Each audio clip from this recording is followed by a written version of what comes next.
गावामध्ये कुठली बैठक सुरू होती आणि काय नेमका प्रकार घडला? गावात भ्रष्टाचार भरपूर झालेला आहे आणि त्याबद्दल मी माहिती अर्ज टाकलेले आहेत ग्रामपंचायत BDO साहेबाकडे पंचायत समितीला ते, आणि त्याबद्दल ग्रामसभा कधी घेणार आहेत म्हणून ह्याच्यासाठी आम्ही बैठक ठेवली गावामध्ये. तर गावामध्ये बैठक ठेवायला तारीख ते सांगण्यासाठी आम्ही ग्रामसेवक आणि सरपंच पती आले, ते सरपंच आले नव्हते. त्याबद्दल आम्ही थोडं माहिती विचारायला हे करायला गेलतो.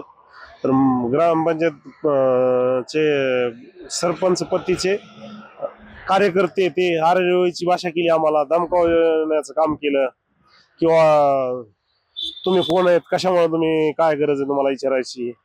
आम्ही म्हणलं आम्ही गावचे नागरिक आहेत ना, आम्हाला विचारायला अधिकार नाही का? ते असंच सगळे घोटाळे त्याबद्दल आम्ही माहिती विचारण्यासाठी आम्ही ग्रामसभा कधी घेणार, काय तेव्हा ग्रामसभाची तारीख सांगा आम्हाला, ह्याबद्दल आम्ही बोलण्यासाठी गेलतो.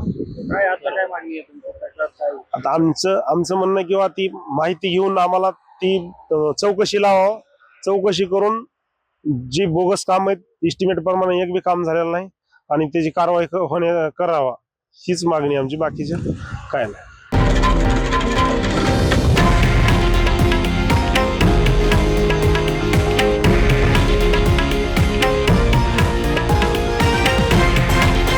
हे आहे देशातील नंबर 1 न्यूज नेटवर्क आणि आपण पाहत आहात TV9 मराठी, एकमेव.